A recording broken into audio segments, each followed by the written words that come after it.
I'm Matthew Cornelius. I'm the Executive Vice President of Airports Council International North America. Matthew, thank you so much for agreeing to this conversation. Of course, I'll start with a tough questions, as I did previously during your panel. So, how is the current policy of the American administration affecting the performance of the not just U.S. airports, but airports throughout North America? And do you approve of these policies? If yes, why? If no, as well, what are the challenges for you? Sure. Well, we're hearing actually good things from the administration on support for aviation and travel infrastructure. So they're been focused on trying to find new ways to invest in the business. They're trying to grow travel to the U.S. And supporting events like FIFA and America 250 are sort of key pivot points for them to bring more traffic and grow traffic. So the travel and economic policy has actually been quite good. What we're really hoping for is moving from words about investment in infrastructure to actions. And we're seeing that on the air traffic control side, but for us, we need that same kind of investment on the airport side to make sure that the system works. So they're very business friendly. They understand what our business does for the economy, and they're trying to make motions to support that further. But is it harder or easier to attract investment when most of the American airports, or actually all of them, are not state-owned but public, owned by the public in the different states? Well, the business is quite good. So actually, airports are able to attract investment. We're heavily debt financed. So right now, airports in the U.S. have about 175 billion outstanding debt. But last year was the busiest year of debt issuance by U.S. airports. So I think it was about 25 billion. It was either issued or reissued. They don't have any problem selling that debt. And I think that's a recognition that the market is quite strong and will be strong, even if there's short-term hiccups or problems, the long-term prognosis is very good for our business. You mentioned during the session that you're way behind in terms of investment into digitalization, ease of travel, and I've just been to Singapore, just flew in last night from there, wow. Where the average time of passing through all the security hassle and passport control is in between 1.5 minutes and 30 seconds, which is amazing, really. Yeah. So the technology is already there. It's absolutely achievable. Even China is doing it on its major airports in the major cities. Mm-hmm. What about the US? Why are you so behind in that? Well, actually, in digitization, I wouldn't say we're behind. What we're behind on is the physical infrastructure. Yeah. So a lot of our terminals in particular are 40 or 50 years old, and we're designed for half the traffic that they're handling today. So they're crowded, they don't have modern amenities, and that's the kind of investment that we need. Because of that, actually, everybody's been putting forward digitization efforts. So actually, U.S. Customs and Border Protection has done an amazing job implementing biometrics, both on the entry and the exit to the United States, to speed travel and speed the processes. TSA at the security checkpoints, they've deployed new credential technologies, new biometric technologies, new scanning technologies. So they're making progress in speeding that along. But we have these other challenges where the government shuts down for 40 days or something, and people aren't getting paid. So the workforce loses a little bit of their morale when that happens. So we're putting the technology in place. The shells and the infrastructure are the problem. And then again, the resources on the human side are a challenge as well. Yeah. So you mentioned the human side. In that respect, is there any issues still after COVID and the pandemic with the human factor? Because a lot of these positions were actually left out, and there was a lack of qualified personnel that even wants to work at the airports. How are you motivating new people, a new generation of workers to start working at the various professions at an airport? Well, it's definitely still an issue for us, and I think as an industry overall. I know, the airlines, I think the pilot and the mechanic situation is better than it was. But for us, it's more basic in terms of the workforce. So a lot of the trades in particular are short. So electricians, plumbers, that kind of thing. And there's a big growth in the US of data centers being created, and data centers also need mostly electricians, but plumbers, so we're competing. It's a strategic priority for our organization to create awareness of airports in particular as an occupation and a career. So we are developing programs and helping our members to develop programs all the way down to elementary school, frankly, because in 15 years, the electricians that we need today, or the airport duty managers, they're 10 years old, right? And they don't, I didn't know about airports as a career when I was that age.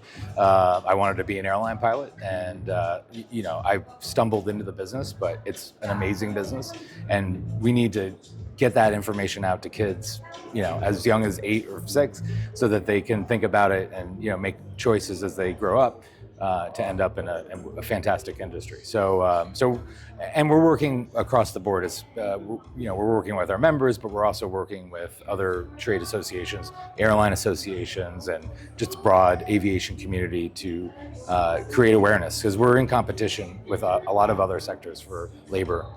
Today and in the future. And that's something that cannot be replaced by AI. No. in all aspects, because it's either a very specified skill set that is needed, like electricians that you mentioned, for example, or on the other hand, it's very physical, intensive labor for the handling agents at the airport or the baggage handlers.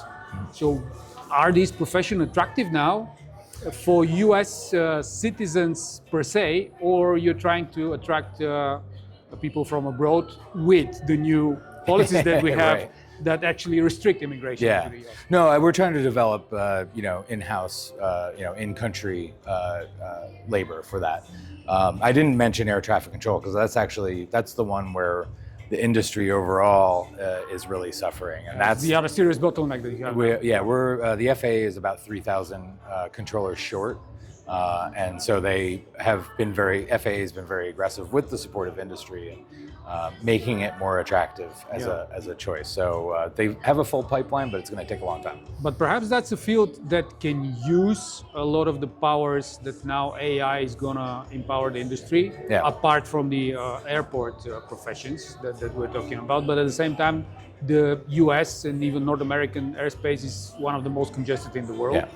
So how long would that take? Because it takes time. Oh, it's a 20, 25-year problem for sure, even to fill where we are today. So, so it's an enormous challenge. But the administration, the government has recognized that challenge and are investing in additional schools that can train people on controlling and designing a whole new system. So I think I mentioned earlier that $12.5 billion was a down payment on a new air traffic control system for the US. They'll probably need about 20 billion more, but hopefully that'll implement some of the new technologies that make the job a little bit easier and help them to handle those very congested areas that we have all over the US.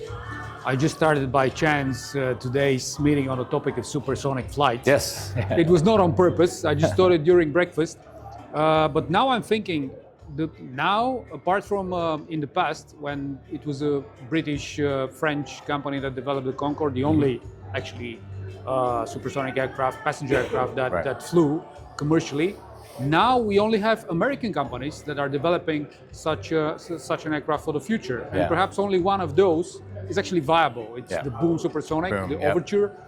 Do you believe in supersonic flight, that it can return to commercial use and to ordinary passengers, not just business travel? And are the airports and the infrastructure, including air traffic control in the US specifically, prepared for that? Because we remember back in the days of Concorde that the US was the one that actually restricted overland flights because of the sonic boom initially. Then they had to do it because there was interest in flying supersonic aircraft. But that's way into the future, but nevertheless, are you thinking about this?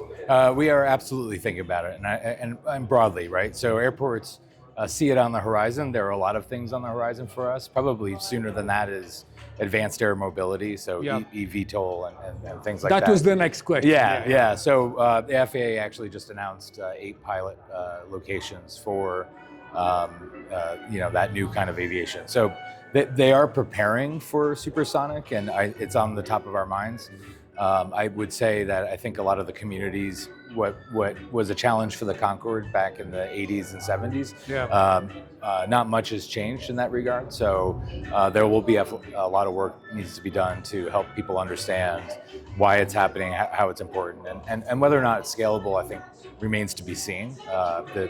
The cost equation for what this aircraft will really be will determine whether or not it's something for everybody, or again a very super premium product. That's especially if we continue to have crises like the one at the moment, and with the fuel pricing and everything, and it's not a viable solution to use different kind of fuel for these kind of flights. Right. So it remains to be seen. It's a challenge, right? I think it's. Let's hope it's not going to happen like the Boeing project.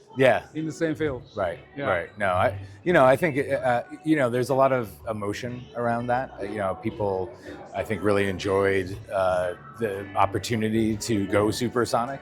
And there is, some business case there, but at the same time, it's got to make sense economically. So we'll see.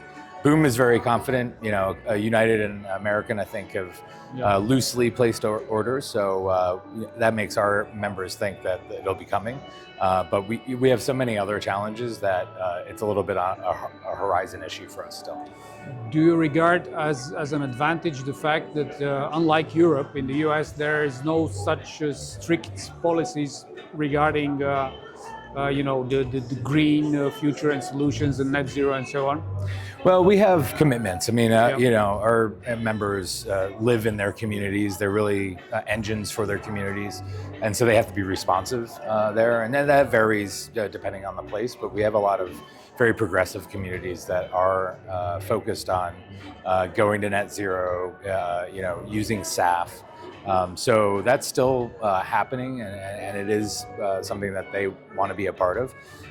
So I think it's been kind of de-emphasized a little bit at the federal level. That's what I mean. There is no actual federal framework that you have to follow.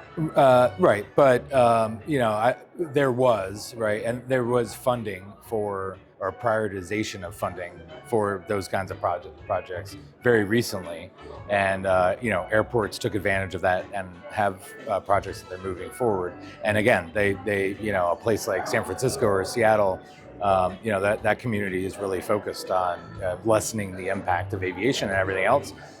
So they're still doing it. A lot of our members are still focused on it. Last question, as I promised, because we're in Eastern Europe, in the heart of Eastern Europe, actually, in Transylvania.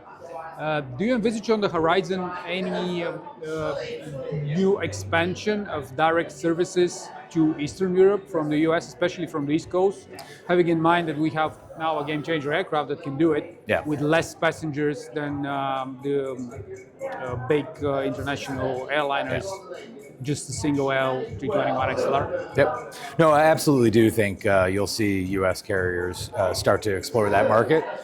They, have been making moves to go beyond the primary cities for a while now, and American and others have been very open about the XLR in particular being a good vehicle to start to access new markets. So, our challenge in the U.S. is a very mature market, and so they're always looking for growth opportunities. That makes sense.